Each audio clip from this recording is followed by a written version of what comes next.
जय गुरुदेव। देखो दोस्तों, सत्य ज्ञान क्या है? आत्मा का।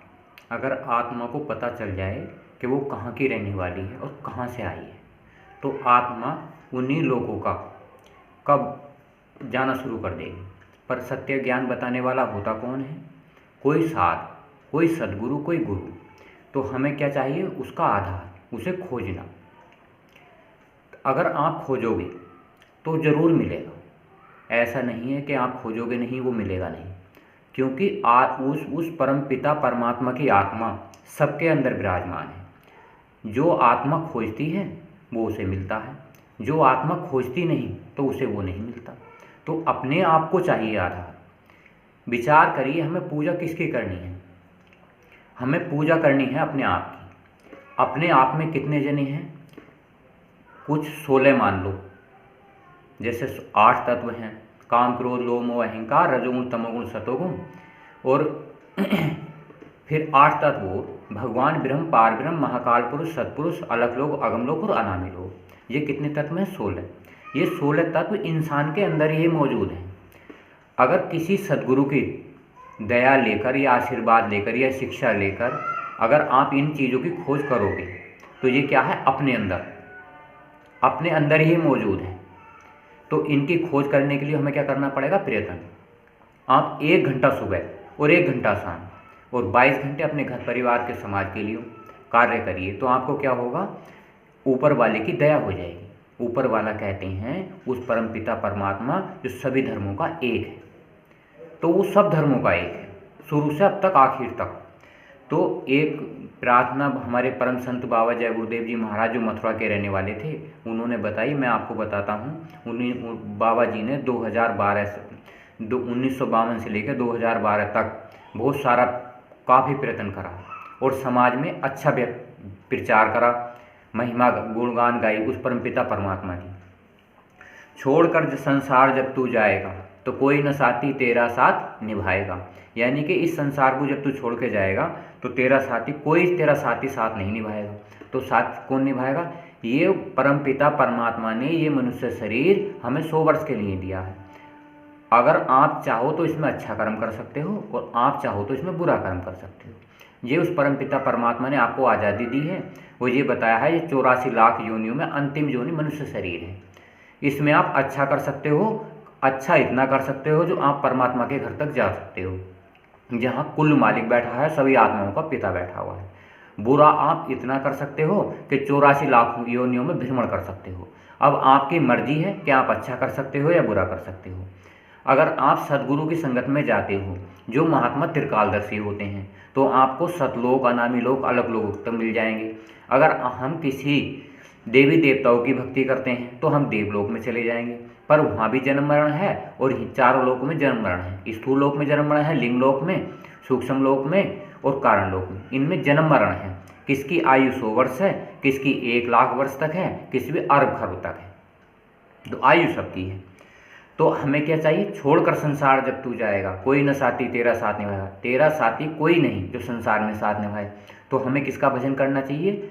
गुरु की युक्ति द्वारा उस परम पिता परमात्मा का धाम जीते जी देखना चाहिए, आंख बंद करके, आंख में अंदर में। अगर प्रभु का भजन किया ना, सत्संग किया ना 2 घड़ियाँ, अगर प्रभु का, कुल मालिक जो सबका एक है, उसका आपने भजन नहीं किया। भजन करने का मतलब है आना और जाना। 1-2 मिनट आप उन घर के देख के आइए कि आत्मा कहाँ की रहने वाली, और आ जाइए फिर। तो भजन करिए। सत्संग किसका? साध का, सद्गुरु का और गुरु का। अगर आपने इनका सत्संग नहीं किया तो 2 घड़ी मतलब पता है कितने होते हैं? 6 घंटे। 1 घड़ी 3 घंटे। तो आपने अगर भजन नहीं करा तो आपका जीवन निरर्थक बेकार चला जाएगा। यमदूत लगाकर तुझको ले जाएंगे हथकड़ियाँ। यमदूत निरंजन भगवान ब्रह्मा विष्णु महेश के एक राज दिया गया है। सबको सतलोक से राज बख्शे हैं, जाओ तुम सब जीवात्माओं की रखवाली करो, रक्षा करो, और जो गलत कर्म करे उसे दंड दो। तो यमदूत भेजे जाते हैं। आत्मा जो गलत काम करती हैं, अत्याचार करती हैं, बुरा काम करती हैं, उन्हें यमदूत निकालते हैं और वो इतनी मार मारते हैं कि बहुत तनहा कर देते हैं जीवात्मा को। कौन छुड़ाएगा, कोई न साथी तेरा साथ निभाएगा। अरे इस संसार से तुम्हें कौन छुड़ाएगा, तेरा साथी कोई नहीं है। ये घर परिवार समाज ये अंत समय में काम नहीं आते। जीते जी हम कितनी मोह ममता कर लें, तो इसका मतलब ये नहीं आप संसार से मोह ममता ना करो, घर परिवार समाज छोड़ दो। आप इनका इस्तेमाल करिए। ये उस परमपिता परमात्मा जो सबका सृजनहार है, कुल मालिक है, ये आपके ही लिए बनाया है। तो आप इसका कितना प्रयोग करोगे, लिमिट दायरे में। अगर हम लिमिट दायरे में घर परिवार का समाज का काम करते हैं तो वो परमपिता परमात्मा को हम ऐसे देखते हैं जैसे अपने घर परिवार वालों को देखते हैं। अगर हम कोई भी काम अनलिमिटेड करते हैं, ज़्यादा करते हैं, तो उसका क्या होता, हानि हो जाएगी। हम इस पेट भरन के खातिर तू पाप कमाता नितिन। इस अगर हम खाने खाते कमाते हैं, हम इतना कमाते हैं कि सारी ज़िंदगी कमाते कमाते ही चली जाती है और हमें ये पता नहीं चलता हमारी आत्मा कहाँ की रहने वाली है। इस पेट भरन के खातिर तू पाप कमाता नितिन। हम ये भी भूल जाते हैं जिसका हम कमा रहे, मतलब जिसके लिए कमा रहे हैं उसका पाप है या पुण्य है। तो हमें मतलब किसी को दुख दे के भी कमाना है, तो ऐसा क्या है, ये गलत। हम ऐसा धन कमाएं जो किसी को दुख ना हो और अपने आप का लाभ हो जाए। शमशान में लकड़ी रखकर तेरे आग लगेगी एक दिन। एक दिन ऐसा सबको आना है जो शमशान में आग लकड़ी रखकर आग लग जाएगी इस मनुष्य शरीर में। तो क्यों ना हम जीते जी उस परमपिता परमात्मा का 1 घंटा सुबह 1 घंटा शाम नाम लें, और 22 घंटे हम इस जीवन का भी प्रयोग कर लेते हैं और परमात्मा के घर का भी। जब अंत समय आएगा तो हम अपने घर परिवार वालों से ये कह जाएंगे कि हम उस परमात्मा का जो कुल मालिक है उसका हमने घर देखा है और हम वहाँ जा सकते हैं। तो ना तो घर वालों को चिंता रहेगी और ना अपनी आत्मा को चिंता रहेगी। नहीं तो क्या है, हमें दुख भोगने पड़ेंगे, इतने दुख भोगने पड़ेंगे, जन्मत मरत दुखी दुख हुई। अगर जन्मते और मरते बहुत दुख पीड़ा होती है, बताया जा सकता। इतनी पीड़ा, इतनी असहनीय पीड़ा, जैसे आत्मा करोड़ों वर्ष तक नरकों में जलाई जाती है। बुरा कर्म करने वालों का बड़ा दुर्भाग्य होता है। कितनी कितनी जीव आत्माएं आपने देखी होंगी, समय के अनुसार जीव पैदा होते हैं और मिनट 2 मिनट में ख़त्म हो जाते हैं। कितने जीव की एक आंधी आती है सबको तबाह कर जाती है। मैं तुम्हें तो ऐसे ही सब में जीव आत्माएं तो हैं। अगर हमने आज मनुष्य शरीर लेकर इस जीव आत्मा को नहीं जगाया, उस परम परमात्मा को नहीं पाया, तो आपने क्या पाया। सब खाक हो जाएगा, कोई न साथी तेरा साथ निभाएगा। इस संसार में सब खाक हो जाना है, जो आया है सो जाएगा, राजा रंग फकीर। इस कोई चढ़े सोने की बेड़ी, कोई जाए बढ़े जंजीर। मतलब कोई तो सोने की बेड़ी पहन के जाता है, कोई लोहे की बेड़ी। जो अच्छा कर्म करते हैं, मंदिर मस्जिद गुरुद्वारे वगैरह बनाते हैं, दीन उपकार का काम करते हैं, समाज को खाना खिलाते हैं, शादी ब्याह बंधन भी करवाते हैं, वो क्या जाते हैं, देवताओं के लोग। और जो गलत काम करते हैं वो नरक 84 में। तो हमें ऐसी युक्ति साधना करनी चाहिए सदगुरु की दया लेकर, जो हम ये देख लें कि ये आत्मा आती कहाँ से है और जाएंगी कहाँ तक। तो इसका आधार किसके पास होता है, एक तो गुरु के और सदगुरु के और साध के और चेले के। ये 4 गुरु संसार में कबीरदास ने कहा, और 42 वंश उस परमपिता परमात्मा की ज्ञान देते हैं। ज्ञान से न मोक्ष मिलता है और ना ही मुक्ति मिलती है, पर एक बात जरूर है, आप जिस लोक की साधना करेंगे उसमें आपको अवसर मिलेगा, उसके अनुसार बताने के अनुसार वही मुक्ति हो जाती है। पर सदगुरु के द्वारा मुक्ति अलग होती है और देवताओं के द्वारा मुक्ति अलग होती है। अब जैसे बहुत से आदमी समझते हैं कि भाई शरीर खत्म हो गया, मुक्त हो गए, उसे भी आप मुक्ति मान लेते हो। एक है जो सदगुरु के द्वारा है, सदगुरु के द्वारा वो मुक्ति है जो आंख बंद करके उस लोक को देखा जाता है, परमात्मा को देखा जाता है, भगवान को देखा जाता है, भगवान का प्रयोग करा जाता है और परमात्मा का प्रयोग करा जाता है। कैसे, जैसे आप जीवन भर अपनी घरवाली का इस्तेमाल करते हो, बच्चे पैदा करते हो, ऐसे ही आज मन भगवान का इस्तेमाल करता है, जिससे के कारण शरीर में अंत समय तक दुख और सुख नहीं आते। फिर आत्मा परमात्मा का प्रयोग करती है। परमात्मा का प्रयोग कैसे करना होता है, जैसे कि आत्मा ने परमात्मा को देख लिया, उससे मिल गई, उसकी गोद में जाकर बैठ गई, तो परमात्मा क्या चाहेगा, अपनी आत्माओं को ऊपर का लोक दिखाएगा जहाँ की वो रहने वाली है। तो आदमी इस दुनिया में तो रहेगा, मिनट 2 मिनट ऊपर के लोकों में भी जाकर रहेगा।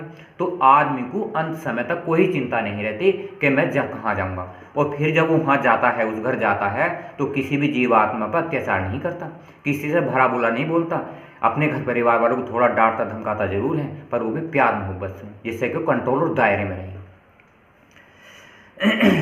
सत्संग की बहती गंगा तू इसमें लगा ले गोता। सत्संग की परम संत बाबा जय गुरुदेव जी महाराज ने 1952 से लेकर 2012 तक बड़ा प्रयत्न करा, बड़े सत्संग सुनाए, बड़े जीवों पर दया करी, लाखों जीव पार भी हो गए। तो हम आपसे प्रार्थना करते हैं हाथ जोड़ के, आप ऐसा यत्न करिए, ऐसा प्रयत्न करिए, ऐसी सेवा करिए। क्या काम करोगे आप? दीन दया उपकार। दीन मतलब छोटा बनना, दया मतलब सब जीवों पर दया करो, किसी को मारो मत, और उपकार मतलब अपनी कमाई का 10 साथ संगत में खर्च करो। संगत सर्वोपरि संगत होती है। तुम बताओ, बाबा जी ने कहा था संगत की सेवा करते करते लोग पार हो गए। आप कंजूसी करोगे, किसके लिए करोगे? अपने लिए। आप भजन नहीं करोगे तो किसके लिए करोगे? अपने लिए। अगर ना करोगे तो आप नरकों में चले जाओगे, करोगे तो स्वर्ग वैकुंठ की यात्रा करोगे और सतलोक तक पहुंच जाओगे। ये तो आपकी स्वयं की मर्जी है, करो या मत करो। आने वाले समय में ऐसा होगा, भगवान अपना काम करेगा, परमात्मा अपना काम करेगा और इंसान अपना काम करेंगे। तीनों की चक्की ऐसी चलेगी, उसमें बहुत सारी जीवात्माएं चूर चूर हो जाएंगी। बाबा जी ने कहा था कलयुग जाएगा और सत्ययुग आएगा तो आपका कचूमर निकल जाएगा। हम तुम घर परिवार वाले ही कुछ ऐसे होंगे जिनका कचूमर निकल जाएगा, और हम तुम आज भजन नहीं कर पा रहे तो समय आने पर परमात्मा को दोष देंगे कि हाँ परमात्मा ने हमें दी सुनी नहीं। अरे आप 2 घंटे समय कर देखिए, समय देकर आप देखिए कि हमें लोग दिखे या नहीं दिखे। तो अगर नहीं दिखे, जो संगत में साध होता है, जो साधना करता है, आप उससे राय मशवरा कर लीजिए। फिर सदगुरु होते हैं, आप उससे राय मशवरा कर लीजिए। फिर गुरु होते हैं, आप उससे राय मशवरा कर लीजिए। अगर आप राय मशवरा नहीं करते तो आपको ये पता नहीं चलता वो लोग ऊपर के हैं कितने, स्वर्ग है या नहीं है, वैकुंठ है या नहीं है, सतलोक है भी या नहीं है, परमात्मा है भी या नहीं है, भगवान है तो कैसा दिखता है। जब आप देखोगे परखोगे जब भी तो पहचान पड़ेगी। तो आप साध संगत में साध से मिलते जुलते रहिए, सदगुरु से मिलते जुलते रहिए, वरना इस दुनिया से जाएगा एक दिन रोता। अगर आप सदगुरु की साधन भजन नहीं करोगे तो आपको एक न एक दिन रोना जाना पड़ता है। बड़ी बारीकी से आप सोचिए कि ये संसार ऐसे ही चला जा रहा है। कितने ऋषि मुनि महात्मा आए पर सब ऐसे ही चले गए। तो आप कलयुग में बड़ा अच्छा युग है, तो आप मजबूताई से 1 घंटा सुबह 1 घंटा शाम करके देखिए क्या मिलता है आपको। बाबा जी ने कहा था मैं 400 साल तक रहूँगा और आपकी सहायता करूँगा, तो देख तो लीजिए सहायता करते हैं या नहीं करते। फिर पछताएगा कोई न साथी तेरा साथ निभाएगा। अरे आप पछताते क्यों? अंत समय आ जाता है आपका, सारे घर परिवार के समाज के कार्य करते करते, पर वो भगवान नहीं देखता, वो परमात्मा नहीं देखता जो आपका ही मालिक है। सभी धर्मों का एक ही तो है, वो अलग अलग नहीं है। मैं से आपसे प्रार्थना करता हूँ कि आप उसे देख के जाइए। बड़ा आसान और बड़ा सुलभ तरीका। देखिए आप चाय पीने में कितनी मेहनत लगती है, चाय तो आप पी जाते हो ना, इससे सस्ता आसान, रिजाई ओढ़ के कंबल ओढ़ के बैठ जाइए, मच्छरदानी लगा लीजिए, मच्छर काटे मक्खी काटे तो, और आप सीधे जय गुरुदेव जय गुरुदेव जय गुरुदेव 1 घंटा रटिए। वो परमपिता परमात्मा आपके सामने होगा जैसे आपके घर परिवार होता है। क्या कहता है मेरा तेरा मेरा यह दुनिया रैन बसेरा। क्या कहता है ये मेरा है ये तेरा है, ये तो दुनिया रैन बसेरा है। आपने देखा नहीं पीछे से आज तक राजा महाराजा आए और चले गए, कोई किसी का है क्या? कोई किसी का नहीं। यहाँ न कोई रहने पाता है, यहाँ चंद दिनों का डेरा।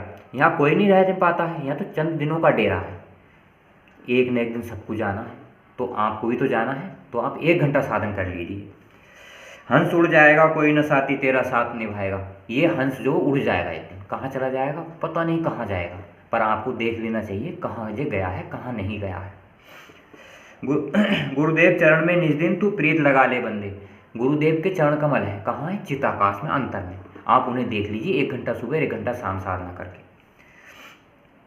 कट जाएंगे तेरे जन्म मरण के फंदे, पार हो जाएगा कोई न साथी तेरा साथ निभाएगा। जन्म मरण के सब फंदे कट जाएंगे अगर तुम सीकरी सदगुरु की साधना करोगे, जो त्रिकालदर्शी और सादगी संगत करोगे, तो आपको क्या मिलेगी? अपार शक्ति।